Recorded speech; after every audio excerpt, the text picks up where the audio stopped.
Leadership and Professional Development Department. We are here tonight presenting our Krach Leadership Lecture for 2022, and we are in collaboration with student activities and organizations. So thank you all that are here that braved some weather, and then also those of you that are going to join us on the live stream or watching the recording later. We're very excited to have Dean David Hummels with us this evening as our featured speaker.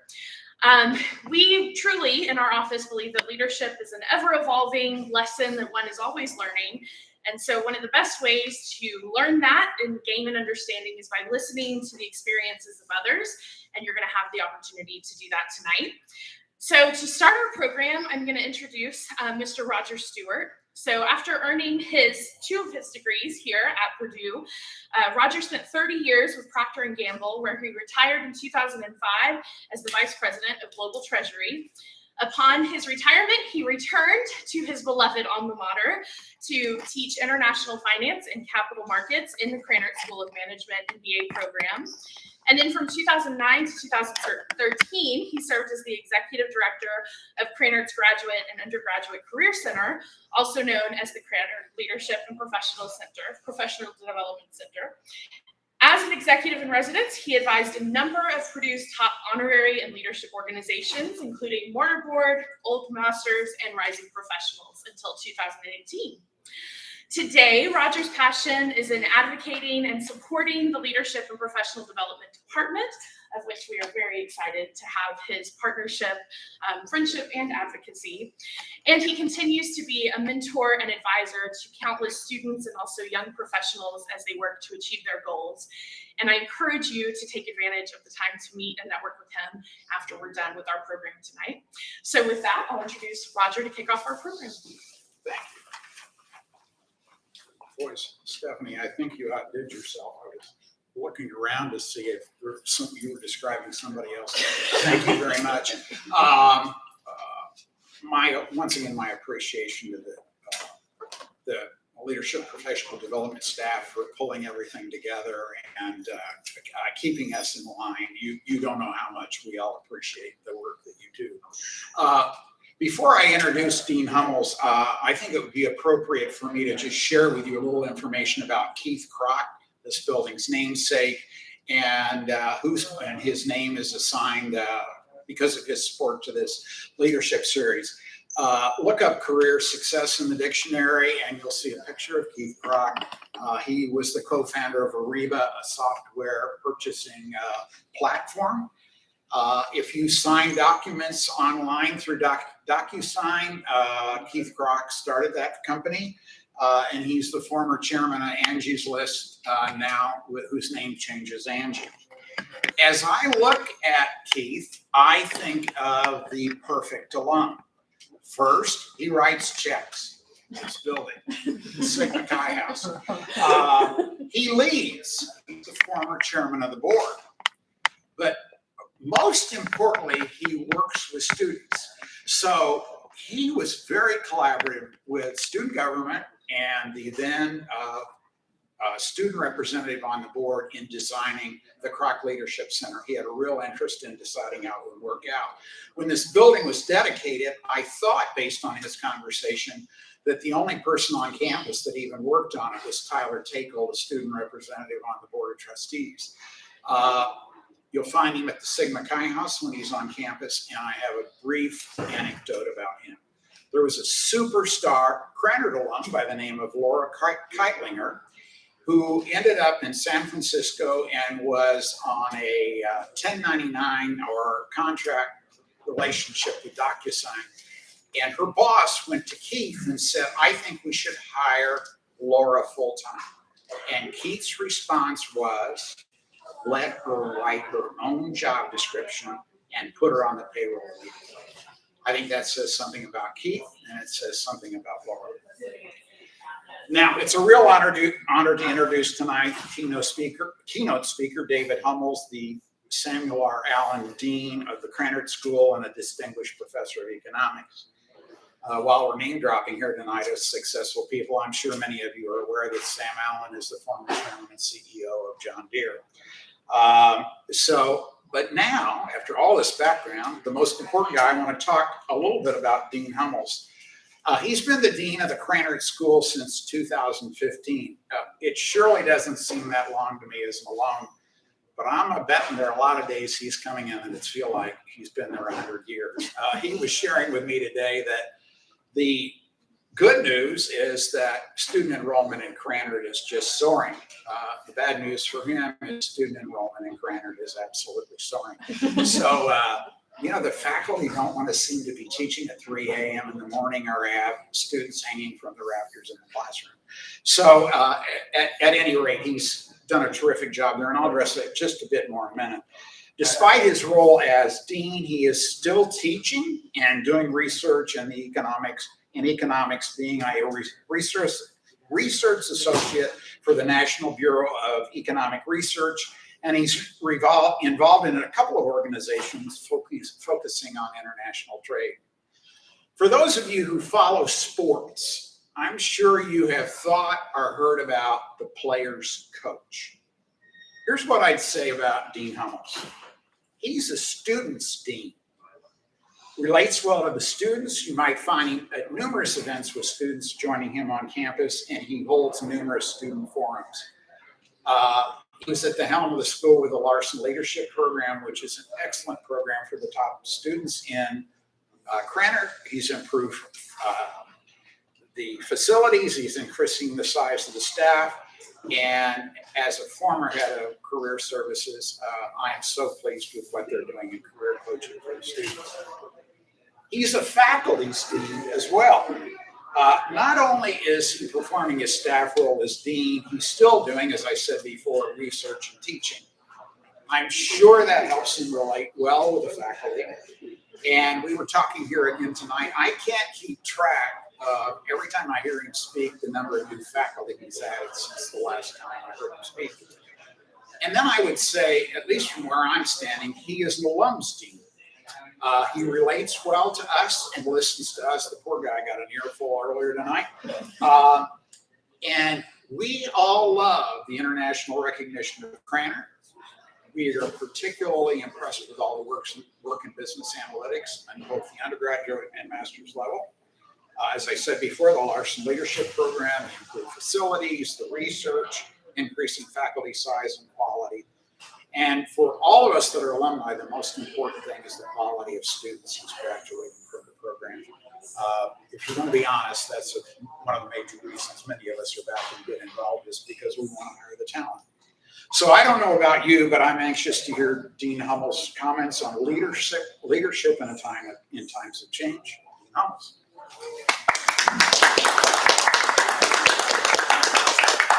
Thanks, Roger. I really appreciate the kind words. It's a pleasure to be here with you tonight in person. One of the things that senior leadership in the university is really wrestling with right now is the way to re-engage students in a post-pandemic world.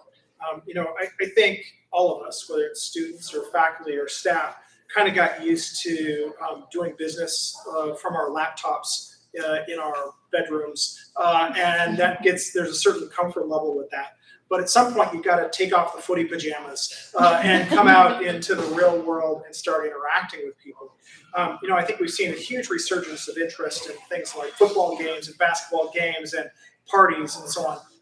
But you can't really be a great university unless you engage around the intellectual life of the place. And I think that is best done in person and engage with our students. So I actually want to thank all of you for being here, for your leadership in being here and sort of setting an example for others. For those of you joining from home, I hope you get something useful out of this as well. One of the things that I really want to kind of talk about is the kind of interesting aspects of transitioning into leadership. And I spent 20 some years as a faculty member before, true story here, I got a call from the provost's office on a Friday morning saying the provost wants to talk to you. And my first thought was, what did I do? It's sort of like being called by the principal and you're like, what did I do? And I went and chatted with him and I said, what's up? And he said, I'd like you to step in as interim dean. I'd like you to do that on Monday. And so, a lot of times people have a little time to think about transitioning into leadership opportunities. He gave me 3 days, and like Saturday afternoon, he's like, what's your decision? So you can think about this as long as you want, as long as I know by Saturday afternoon. So I thought, I've done a lot of interesting things in my life. I've had a lot of opportunities to travel the world and work in major research organizations around the world. But I never, in fact, not only had I not held a leadership position, I had actively resisted all efforts to get me to do it. And so I was talking with my wife Tanya, who's always a great sounding board, and she said, "Look, you've been a faculty member for 20 years. You're probably going to be a faculty member for another 30, maybe 40 years. Is there anything that you want to do in that 50, 60-year span of your life that's any different? Because it's not going to land in your lap like this again. So give it a try." So I'm like, "All right, cool." So I'll give it a try, and at the time, Provost David said, "Look, I just need you to keep things moving for like 3-4 months. We'll get somebody else in there full time in January, and away we go." And so there was September, and then it was October, and it was November. I'm like, "Hey, Deba, like, when does the search start?" He's like, "Yeah, we're going to get to that." And then so eventually, I think January, February that year.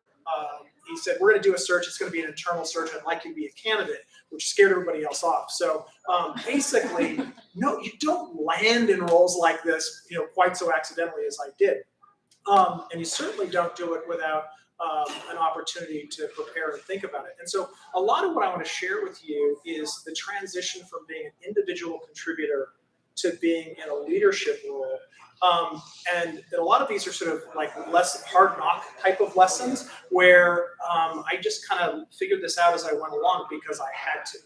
So, before I became dean, I spent 20 years as a faculty member where really everything was focused on what I did as an individual contributor. So my research, my ability to be innovative, my ability to be effective in the classroom, basically my sole ability to execute all that stuff. And when I became dean, success was no longer defined by personal excellence in any real meaningful way. It was defined by my ability to facilitate excellence in others. That's a pretty huge switch to go from relying on yourself to relying on others completely, and it takes some time getting used to it. In fact, when I work with my direct reports, the people who report to me, and we go through this exercise where I ask them to sort of set up, what is it that you want to accomplish? What are the metrics I'm going to use to measure your success? What they kind of default to is metrics that are completely under their control, right? That they can deliver on without anybody else's help, right? Because that's what's very comfortable to them from a faculty perspective. But and it seems like somehow unfair to them that they should be judged by how others do, right? And I'm like, well, that's the gig. It's not enough to be individually successful. So that transition that I had to go through is very similar to the one that many of you will go through, going from individual excellence as an individual contributor to your ability to facilitate excellence in others. Employers are going to value your individual contributions for certain, especially early on in your careers, but they're really going to value what you add to the teams around you. So what I want to talk to you about very specifically is how you can do that, right?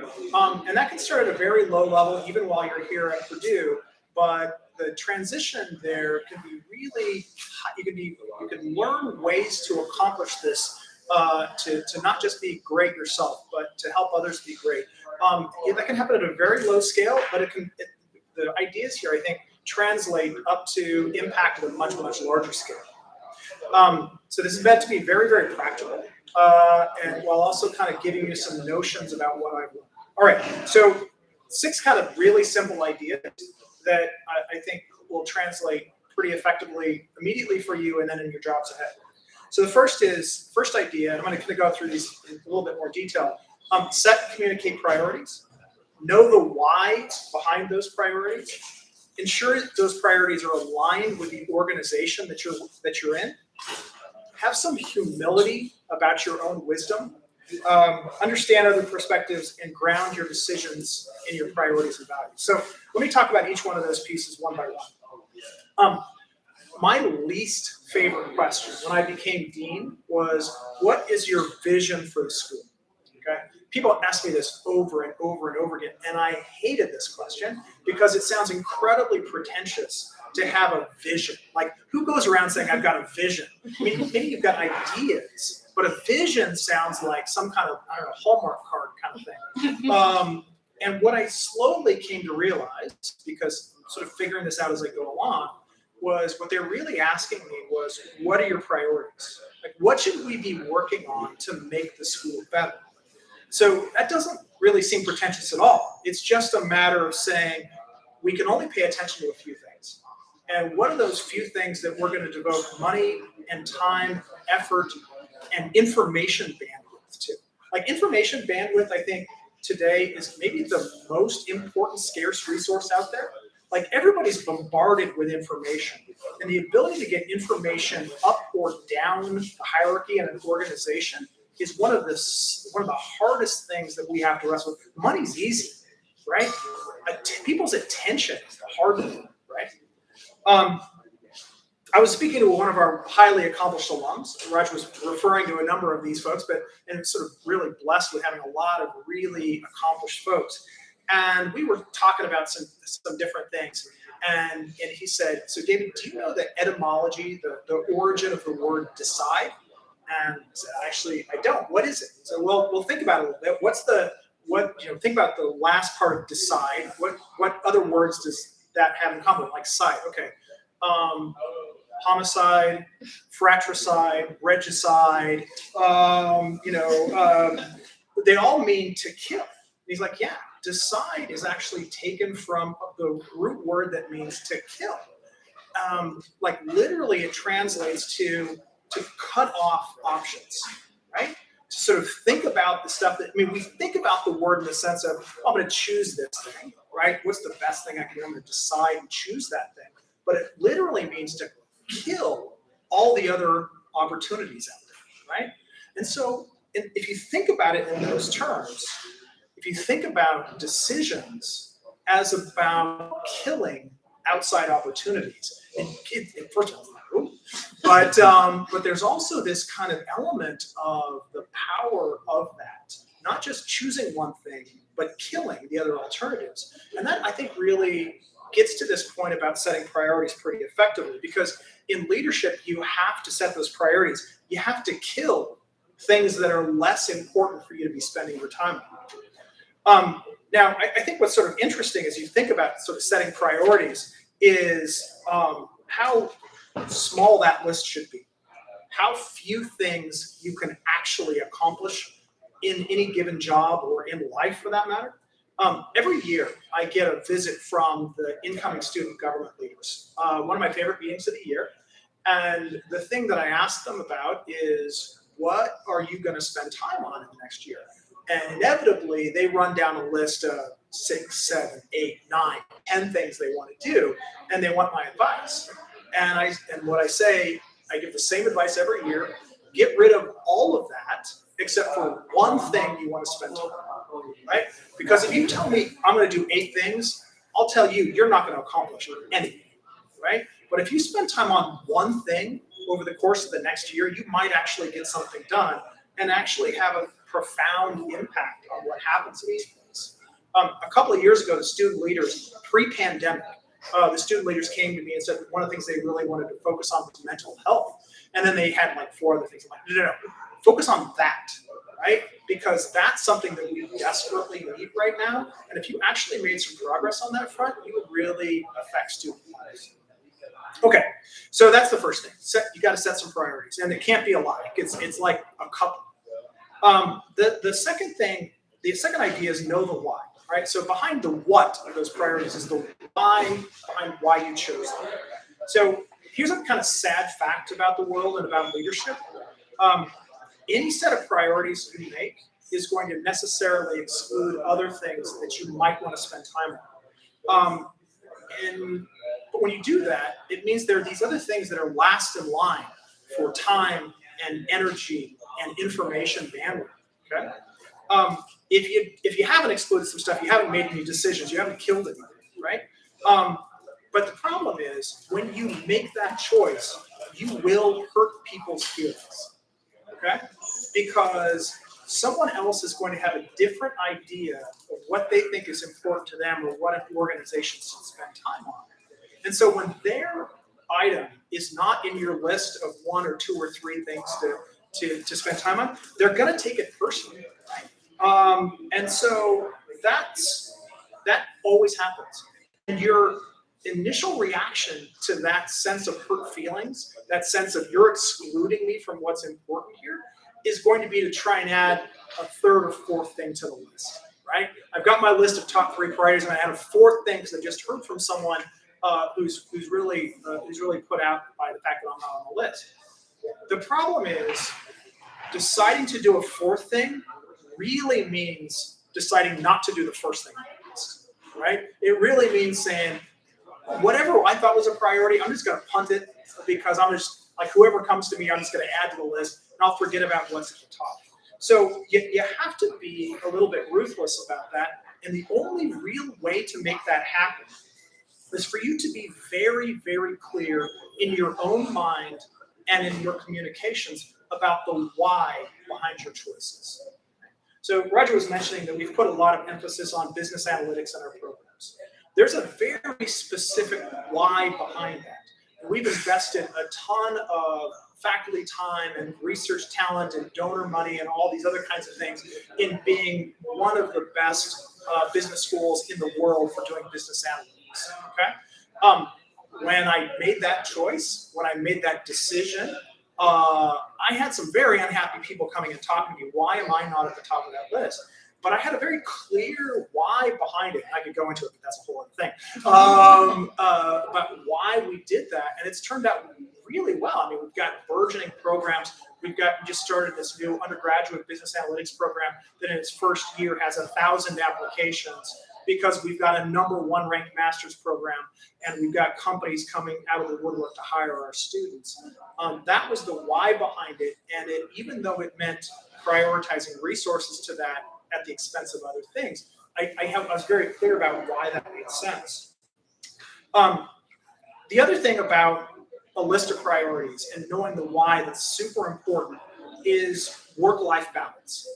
Like, what does that have to do with setting priorities? Well, as you ascend in organizations, what you're going to find is that the demands on your time, and specifically the number of people who want to make a claim on your time, is just going to grow and grow and grow.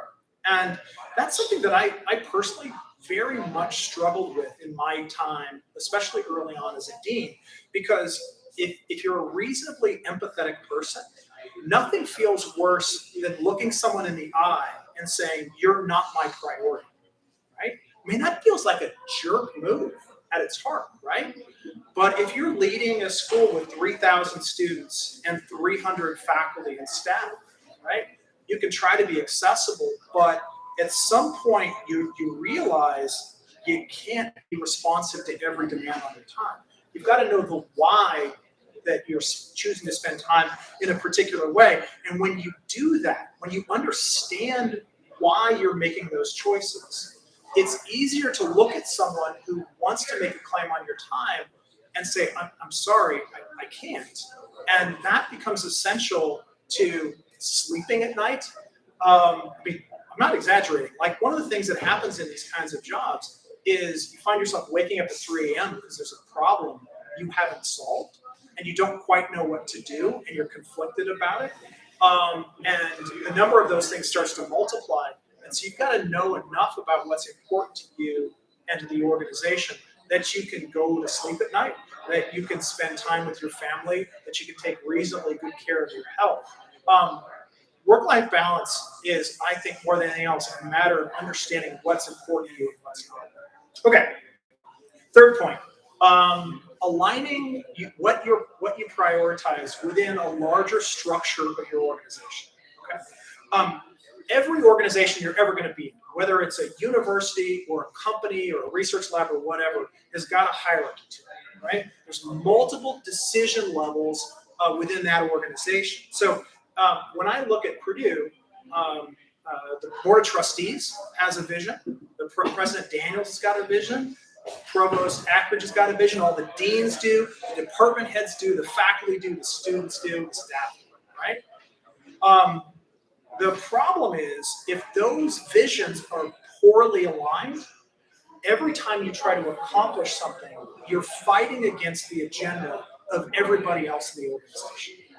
Now, in contrast, if what you're doing is well aligned with everybody else, it becomes a force multiplier for what you want to accomplish, because it's not just a matter of the resources at your disposal. You can leverage the resources of students and faculty, and above me, of the provost and the president and the board of trustees. So very, very concretely, it's super clear that for President Daniels, affordability is the #1 agenda item, right? So you can fight against that, or you can say, how is it that I represent what we're doing in terms of an alignment with that vision, right?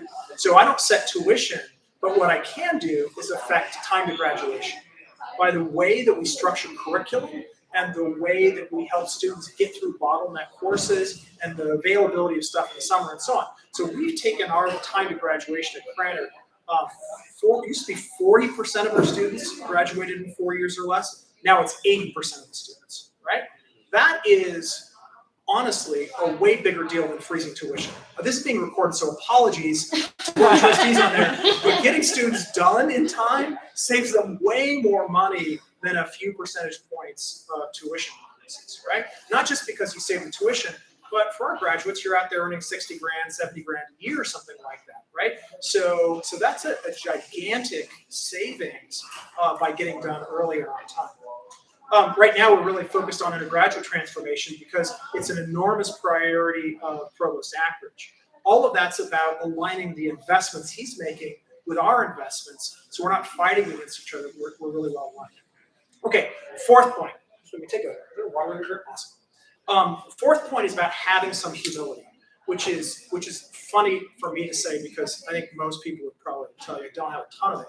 But nonetheless, when you are in charge of an organization, you have a broad set of decision rights that other people don't have. In fact, actually, so there's that word again, decide, right? What I'm basically saying is when you're in charge, you have a license to kill that other people don't have, right? That's what a decision right means, right? You have a right to kill off options that other people don't have. But it doesn't mean you're right about it. It just means that someone just told you get to make this decision. The wisdom of even the best leaders out there is always going to be limited by the set of experiences and perspectives that they have. So I'll give you an example. I think I'm a reasonably bright guy, and I take pride in working hard and trying to look forward to sort of scan what's going on, what we need to be preparing for strategically. But I'm afraid to say, continually surprised by things I did not think about, didn't anticipate, because they were outside of my experience, right? So we'll give you some examples. I'm a tenured faculty member with a significant research focus. I'm continually surprised by the perspectives and the things that concern faculty who are entirely teaching focused. Okay? I'm a man. I am continually surprised by things that are of concern to the female faculty because I just don't necessarily see it. I'm not being a jerk. I just don't have the focus on the kinds of things in sort of, in unstructured moments. I'm not thinking about the things I'm not aware of. So let me tell you an old joke about economic research that I think illustrates this point. So it goes something like this. So it's night, it's pitch black, it's night, and this woman is walking down a street, and she sees this man crawling around on his hands and knees under the light of a street lamp. And she stops and she says, "What are you doing?" And he says, I've lost my car keys and I'm trying to find them. And she says, "Well, did you drop them here under the street light?" I said, "No, but at least here I can see." Right? So what the problem is that people's focus and their attention on problems is exactly like looking for car keys under the street light. It's maybe not where you should be looking, but it's where you can see. Right? And so I think the challenge for a leader is that you need some people whose street lamps are in, or, whose street lights are in different parts of the street. People have different experiences and perspectives who can see things that you just can't see very easily. That doesn't mean substituting their judgment for your own. It just means that you got to listen. So here's a kind of very practical tip for when you're working in teams, whether they're small teams or large teams. People in organizations defer to leaders. Okay? Whether you are sharing something or just you've got the loudest voice, people defer to leaders. So if you start a meeting by saying, here's what I think, it shuts down all the conversation because people don't want to appear to be in opposition to leadership.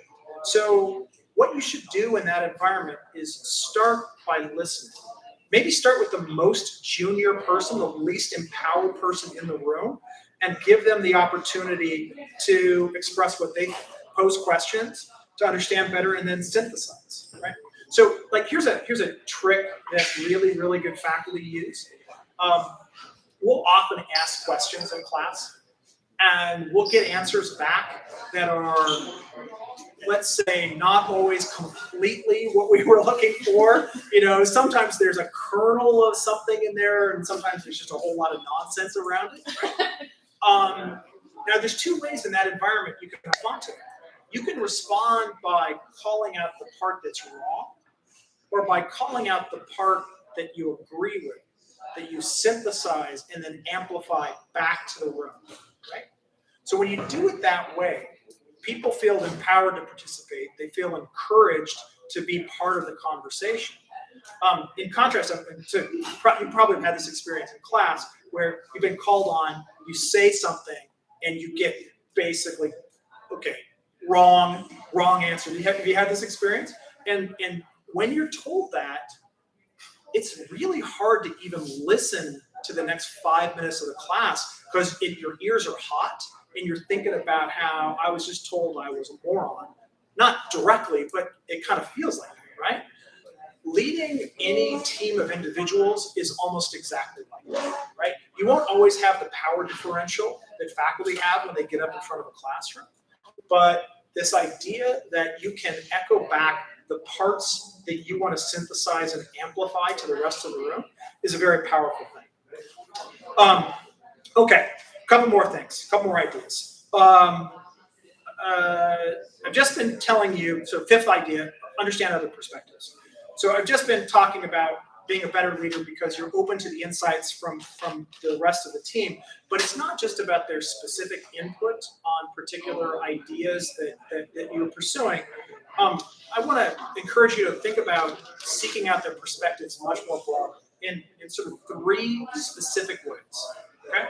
The first is, what excites your team or that individual team? What excites them? You probably have had this experience where you've taken a class and you love the class, and because you love it, you want to do the reading, you want to come to class every day, you want to do the homework, you want to put in the extra stuff, right? Whereas a class you didn't really particularly care for, it's a struggle to crack open the textbook, right? So everybody's like that in all aspects of their life. When they're assigned things to do that they don't really care for, it's hard to be motivated to tackle them. So if you understand what your team members are really passionate about, what they care about, what excites them, it makes it much easier to get them to do the work. So understand what excites people. The second is understand what people are worried about. Like what's keeping them awake at night? What's distracting their attention? It might be a work thing. It might be something outside of work. But creating an opportunity to talk to them about what they're worried about, even if it's not work related, lets them know you're interested and might enable you to help address those concerns. I think the third thing is really asking, what do you need to succeed? I'm not always great about this or not as good as I should be, but when I'm on my leadership A game, I'm always asking my team, what can I do to make it easier for you? How can I help you to succeed? And that might mean a resource, it might mean clearing some obstacles, or it might mean just sort of creating some clarity about what I'm looking for from them. Now, the thing about what I've just decided, what are you worried about? What are you excited about? What do you need to succeed? None of that is objective truth about the world, right? It's not the solution to a net present value calculation. It's not the atomic weight of iron. It's not the slope of a function. It's all entirely subjective. And the only way to really learn it is by talking to people who you work with. Okay. Now, if you've been paying attention, I've actually set up a sort of paradox in what I've just laid out for you in terms of how to lead. And the paradox is this. How do I keep an organization focused on a narrow vision and a set of priorities if I'm constantly listening to everybody else, right? I mean, it seems like that, like how do you possibly square that circle? But I think, and that is a contrast, right? But I think there are a few things that can really help with that. The first is you have to realize that there are lots and lots of different ways to solve a problem, okay? The way I approach a particular problem isn't always the same as the way my direct reports approach a problem. Sometimes their way's better, occasionally it's worse, mostly it's just different, okay? And what I have to sort of be open to is there are lots and lots of different ways to solve things. The second is you've got to reconcile setting priorities with giving your team free rein to work. The way you do that is by recognizing that one of your priorities, no matter what else is going on, one of your priorities should always be attracting and retaining talented, energetic contributors. Very few talented people want to show up and be told what to do all day long. They want the space to create something for themselves, right? And so understanding that as a key value and priority of your organization is a big piece of that. And then the third part, and this kind of goes back to understanding the why. You have a set of priorities and tactics that you're pursuing, and those emerge from a deeper understanding of the whys and the things that you value. But sometimes those priorities are different from the people in your organization, and you try to communicate it, and you just can't get to the same place with it. Understanding that distinction makes it much easier when you have to say to someone, it's time to leave the team. Right? And that can be a really, really hard thing to do. I'll tell you, maybe the hardest thing that I've had to do as dean is to let some people go because they weren't very well aligned in their priorities or how they wanted to approach things. The only way you get through that is having a really deep understanding of why you're doing what you're doing. So it doesn't feel like a sort of gratuitous, I'm just being a jerk. Okay, so I want to close with a few final thoughts, and then I think we probably have time for some questions and so on. So again, I'm grateful that you're here tonight and you're passionate about leadership. Effective leadership is really not that easy, and it's not natural. Particularly when we train you throughout all of your years of school to be an excellent individual contributor. Everything we reward up to this stage is, how did you do on your SATs? How did you do in taking that final exam? There's almost none of that leads you toward effective leadership. But making that transition toward facilitating excellence in others takes some investment, it takes some energy, takes a little strategic foresight, but it takes this balance between humility and openness to everybody else's ideas and perspectives, and a steely-eyed willingness to kill, right? To make decisions, right? So I want that. If you don't remember anything else from this tonight, I just want you to remember license to kill is basically what deciding is all about, right? And that seems kind of ugh, but that's really what you're doing. Okay, now effective. Okay, last thought when we do that. And I think this is a really powerful notion. Effective and thoughtful leadership is not just important for organizations and for society. It's something that is, I think, there's a profound effect on the way other people operate. So I want you to think about success as a leader as making everybody else around you maybe 5% more effective. Okay, just 5%. That actually is not very much, right? 5% doesn't feel like very much. And when you're working at a small team, making everybody else 5% more effective is probably harder than just working 20% harder yourself. Like if you've ever been like on a group project, you're like, can I get everybody else to contribute? Can I get more and get more? Maybe I should just like, no, I'll just do it, right? I'm just going to work 20% harder. That feels easier. And you can do that when you're working with 3 or 4 or 5 people. But this idea of making everybody else around you 5% more effective starts to become profound when the organizations that you're with scale up, okay? So as Dean at Krannert, I lead 300 faculty and staff and affect the academic lives of 4,000 students. If I can make all of them 5% better at what they do, I'm having so much more impact on society than anything I can ever do in my faculty office by myself. And then you start thinking about leaders of much larger organizations, whether it's political organizations, corporate organizations, nonprofits, and the sort of scale of impact you can have when you're affecting tens or maybe even hundreds of thousands of people and just making them a few percent better at what they're doing. That's the kind of power that leadership has to transform organizations and society in just an extraordinary way. So that's maybe the only license to kill. And if I could just make people around me 5% better, I can change the world. Thanks, everybody.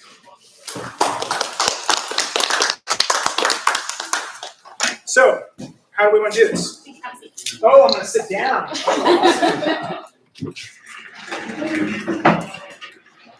Thank you.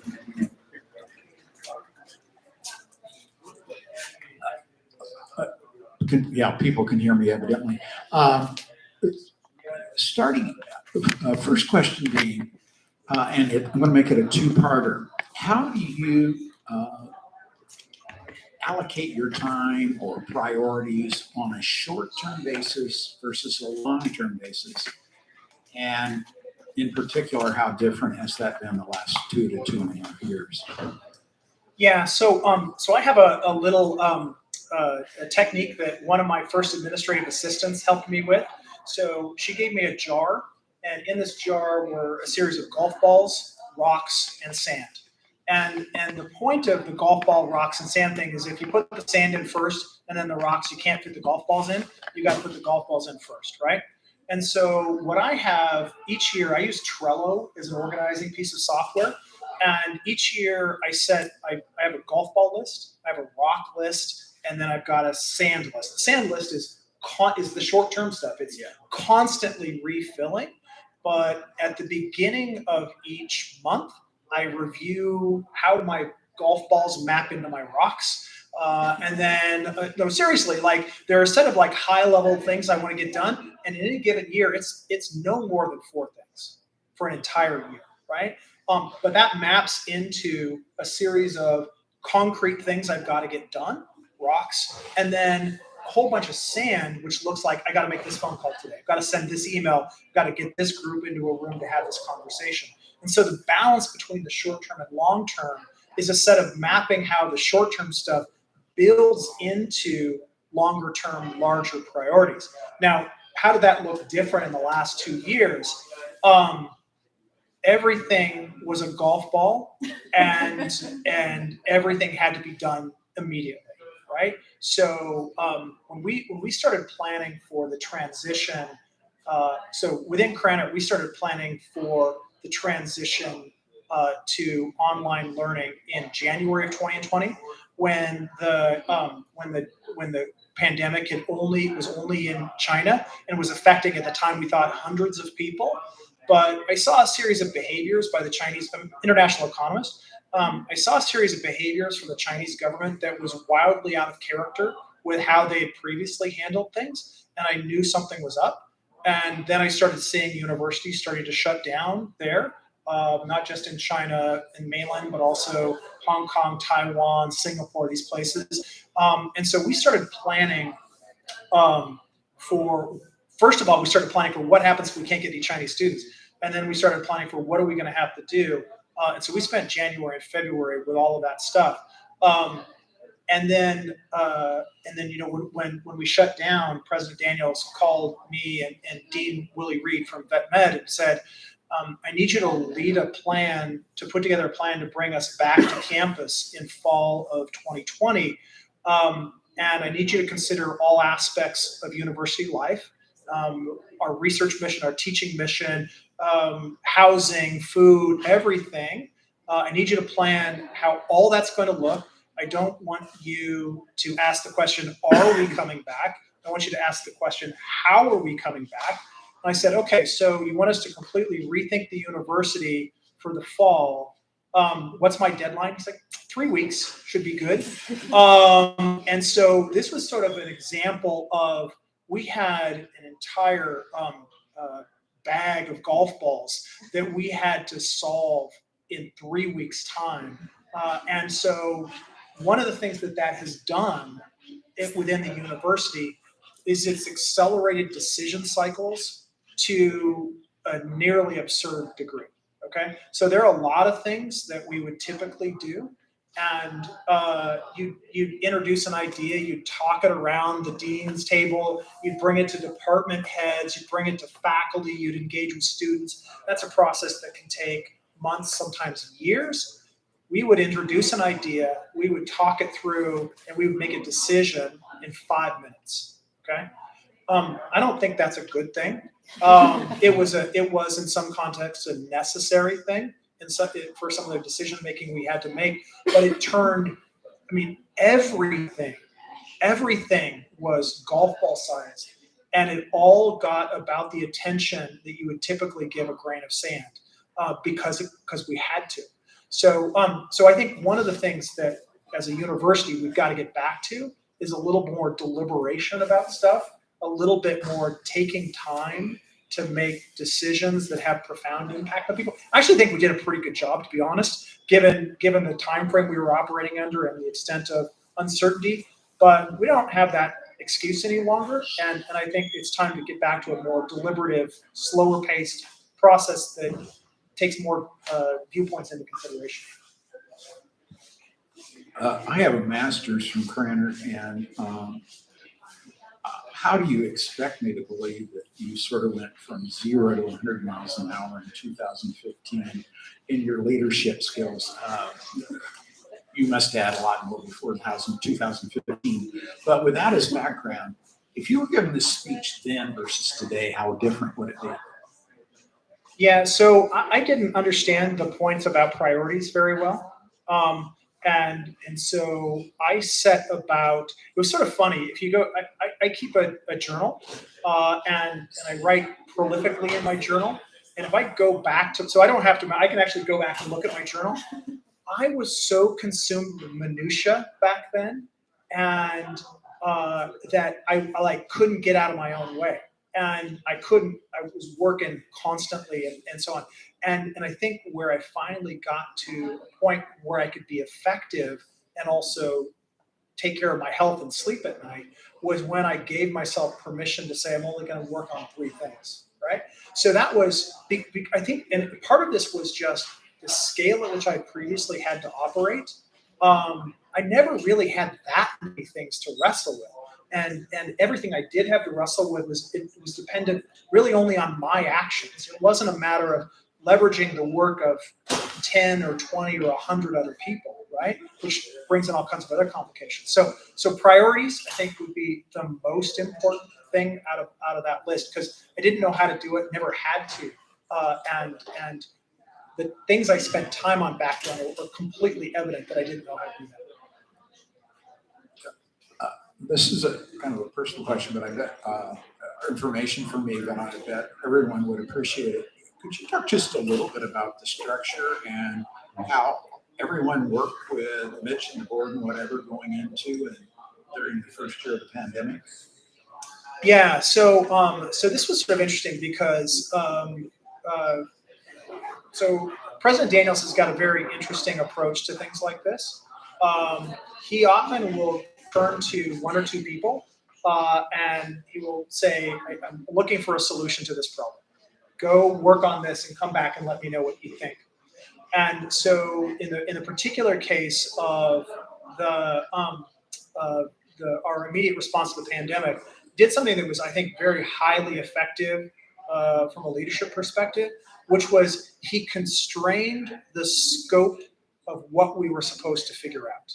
Okay, so I said we had to rethink the whole university. Okay, so that part of we were tasked with that, but he excluded from consideration things that would have basically prevented us from doing anything. Okay. And so he was basically looking for, I want answers to these 10 questions. And so we really organized around how do you figure out answers to those 10 questions. Had a group of leaders and faculty who were part of that. And then I think the way it kind of went from there was an attempt to really say, okay, where do we really need expertise to help make decisions about things, right? So we've got a structure to this, but in many cases we were flying blind. So how do you enlarge the circle of people that we talk to so that we would have at least more informed approaches to how we did stuff? But it was all kept pretty narrow. I mentioned, I think that we got too narrow in our governance around a lot of this stuff. And that was a kind of speed versus inclusion trade-off that was really quite deliberate, which I think is not appropriate for normal time, but in that environment really had to take place. And so this kind of balance that I was talking about earlier between seeking a lot of views and perspectives versus keeping yourself very, very focused on priorities, I think a really good example of that, where we said, we're going to only focus on a couple of priorities, even at the expense of hearing from everybody on this. And that we felt was necessary at the time. But yeah, we kept it all pretty close and just moved.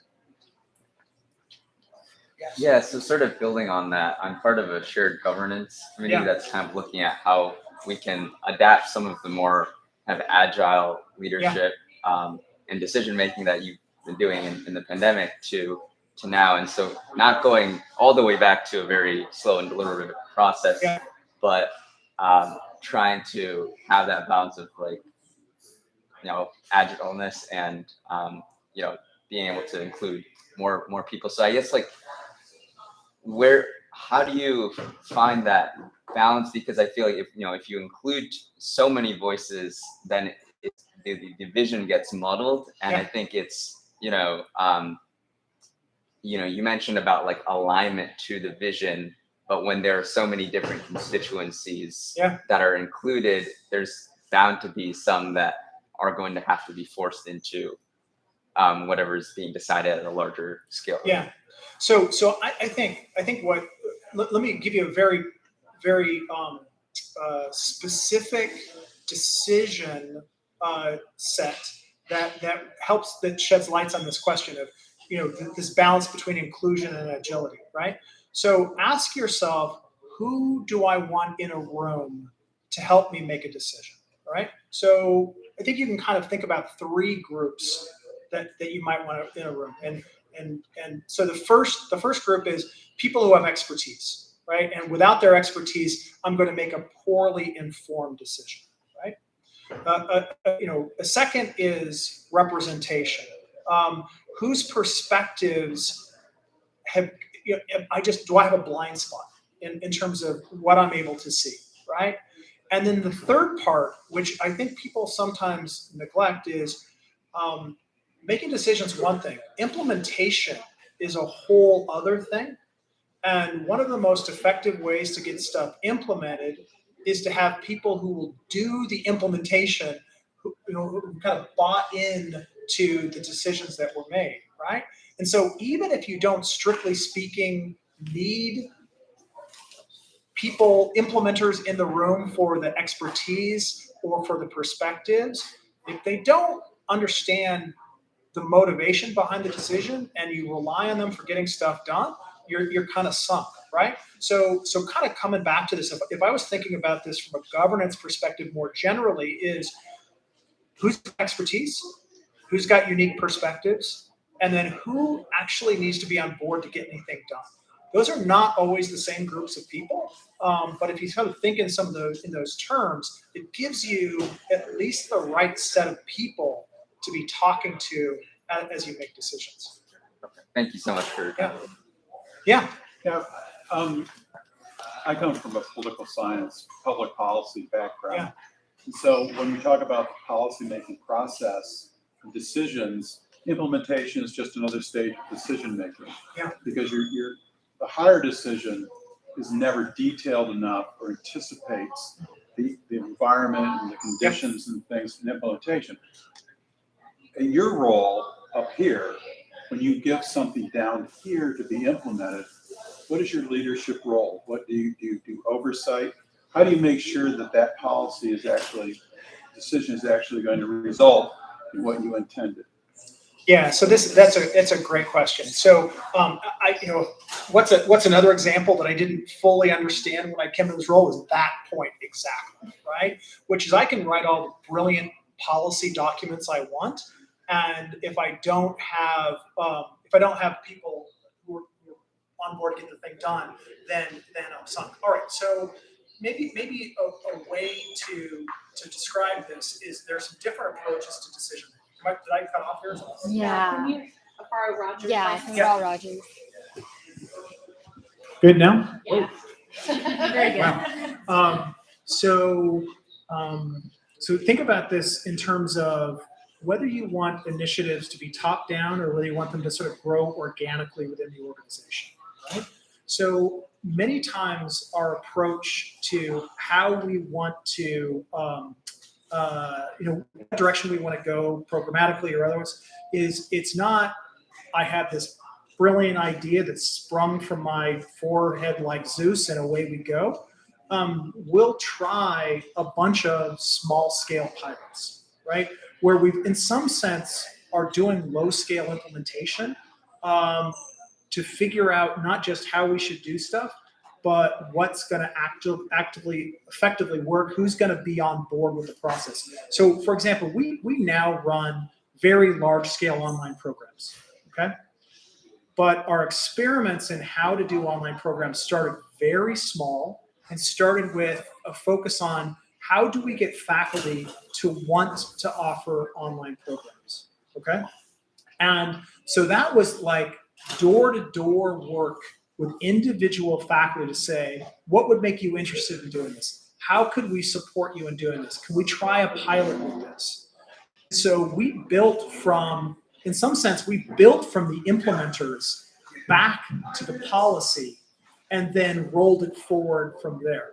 And I think some of our most successful stuff kind of had that feel to it.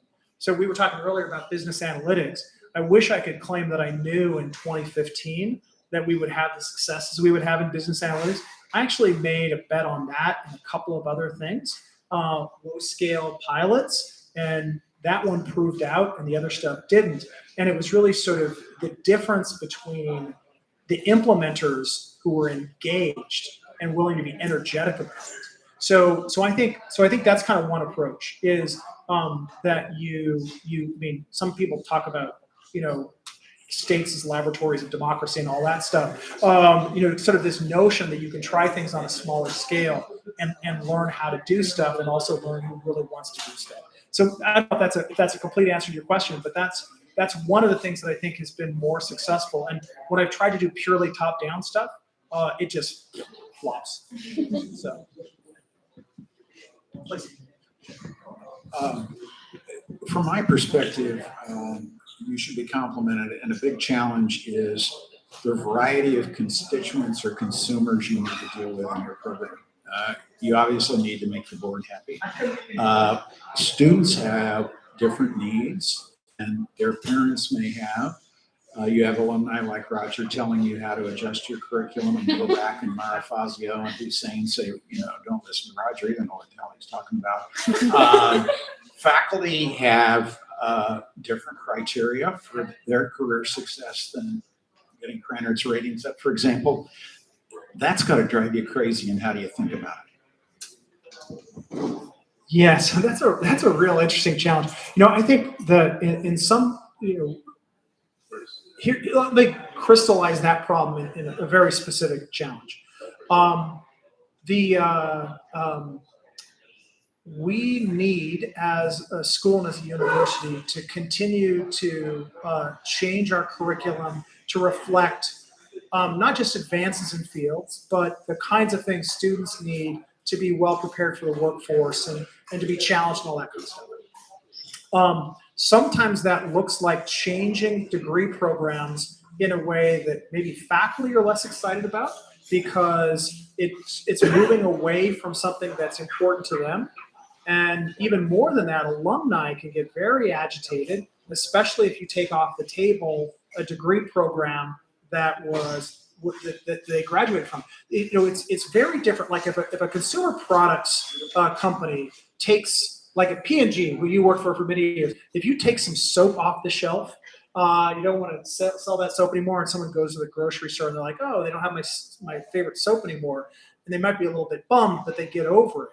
Like, people's attachment to the degree program that they graduated from is not just when they're there, when they're paying tuition. It's a piece of human capital that stays with them for the rest of their life. And if they feel like you are not valuing the human capital they got the way they got it in 1972 or whatever, then they find that really problematic. So how do you address that? I think you have to just keep going back to fundamental values and why we are here. So a very specific example of this, we paused our 2-year residential MBA program, which, in the business school world is like touching the third rail. Okay, that's a very, very fraught thing to do. I have a number of friends as deans around the country who got fired for even describing the possibility that they might do this, right? And we heard from a lot of alumni who were graduates from that program who were pretty unhappy about it. The only way you can really confront that challenge is by articulating in a very clear way, what are we here to do? What are we here to accomplish? What is our mission in terms of what we're trying to do with students? And when you come at it through that view, it's very hard for a faculty member to argue, I want to teach a class that nobody wants to take and no employer wants to hire the skills. So I'm sure you do, but like, why should I pay you to take a class nobody wants to take and no employer wants the skills that you're generating? That just doesn't make sense from a perspective not of what you want, but what the students need. And it's similar for the alumni. So I think it has to really come down to some like foundational understanding of what you're there to try and accomplish. Would you talk just a few minutes on the increasing emphasis on experiential learning on campus? And I guess maybe for our student audience, how should they think about that opportunity to grow by comparison to mom and dad that I took, this complicated course my senior year or something like that? Yeah. Here's what I think. This is going to take me a while to get to my point, but I think what I'm about to say is really important. As an economist, one of the things that I've studied and spent time thinking about is the evolution of workforce skills and what kinds of things are going to be in demand 10 years, 20 years, 30 years from now. What's very clear is routine jobs. That is, any kind of job where I can write down a job description on a single piece of paper. I can write an algorithm that says, here's what you do in your job. Those jobs are going away. Okay. If you are on a work, like on an assembly line, turning a screw into an automobile assembly, that stuff's all replaced by robots. That stuff's all going away. Increasingly, expert systems are going to take the role of any kind of brain work, that is automated, automatable, that it's simple, it's routine, it's possible to describe in the form of an algorithm. What is the only way for students to prepare themselves for a world in which expert systems increasingly replace, through algorithms, simple routine jobs. And that is to develop in themselves a decision-making, synthesizing capability around solving big open-ended problems, okay? That's a hard thing to teach in a textbook and lecture class, right? I mean, just like solving multifunctional open-ended problems doesn't lend itself very well to chalk and talk lectures or multiple choice exams. It just doesn't, right? The best training ground we have at the university for that particular skill set is experiential learning opportunities, particularly of the type that force students to integrate disciplines, knowledge from multiple classes, multiple functional areas, to take science and engineering and management and communications and whatever else to tackle problems.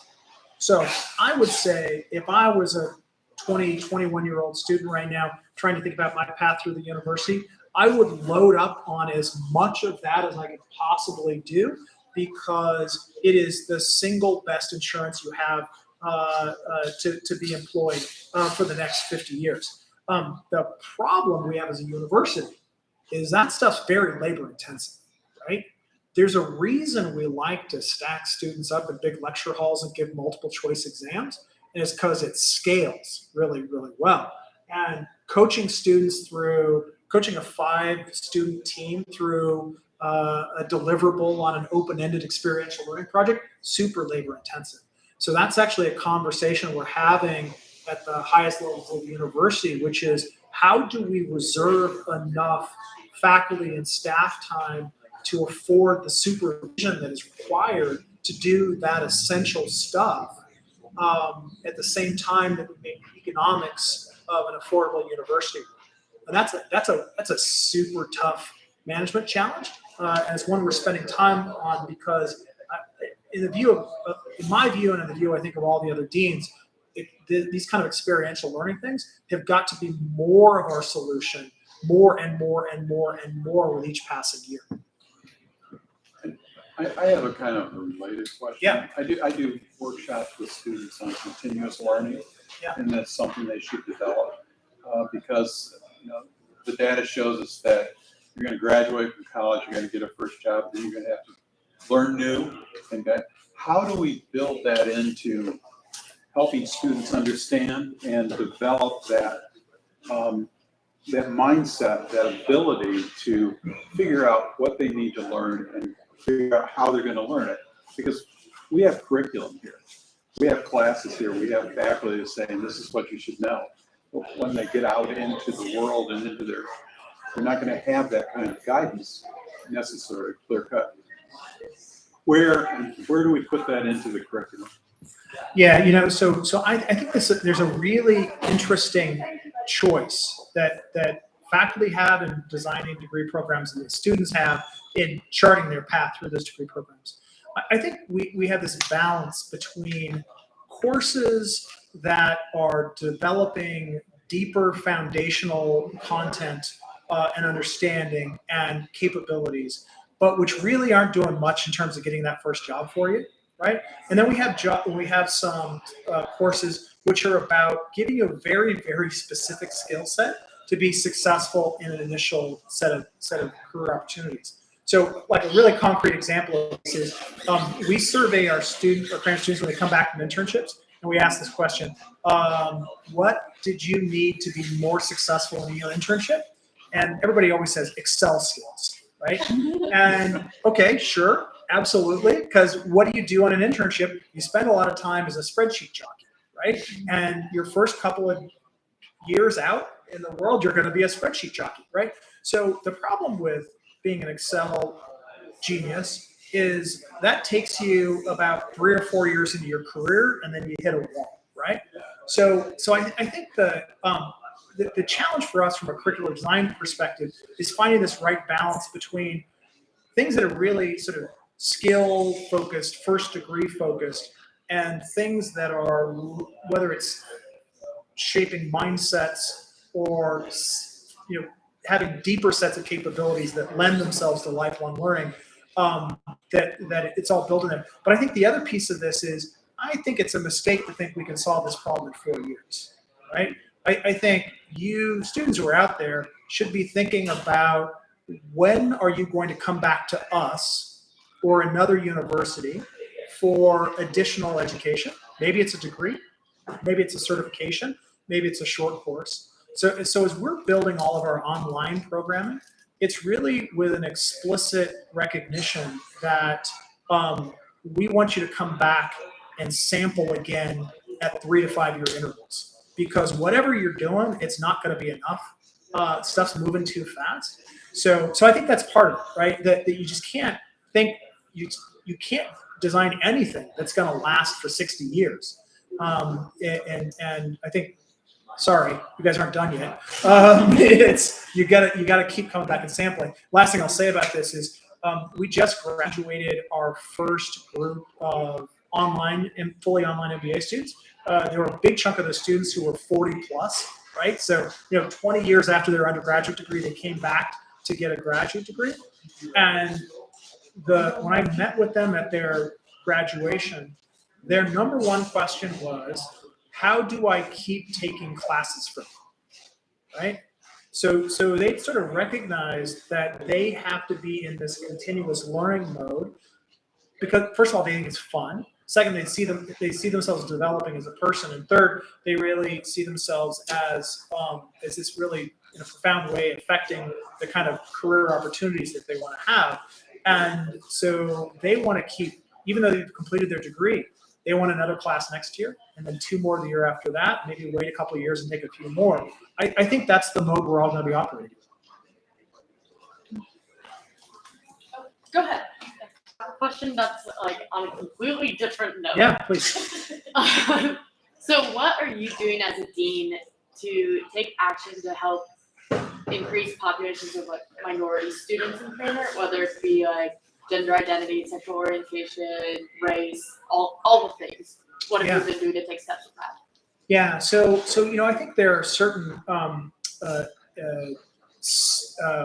categories where it's easier than others to identify groups and specifically recruit to them and prioritize them. So as an example, I was on a call with some donors today that would help us pair some of their money with some central investments with some investments I'm going to make to significantly expand our business opportunity program, right? But like you mentioned, LGBTQ population, that's a really hard population to go out and specifically recruit for, right?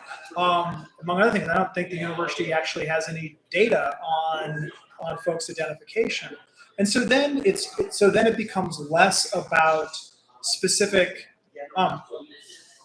put it this way, with certain populations, we're very good at micro-targeting messaging and communications and our marketing strategy to reach populations that we want to try and reach. But other populations, we're like, so it's a little bit harder.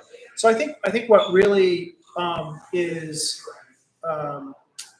where I think we really, to be frank, put most of our efforts is in kind of obvious, identifiable populations, underrepresented minorities, trying to do better in attracting women into programs, that kind of stuff. And I don't have a great answer for you on some of these populations that are less visible. I mean, just be frank, other than, we try to call out the availability of resources on campus. But actually your question makes me think I got to go back and talk to my undergraduate recruiting team and ask that, because I don't know if we are sufficiently plugged into how we help create a sense of inclusion and belonging in a broader set of things, or if we're sufficiently intentional about it. So I'll take that as an action item for tonight. Awesome. Thanks. Thank you.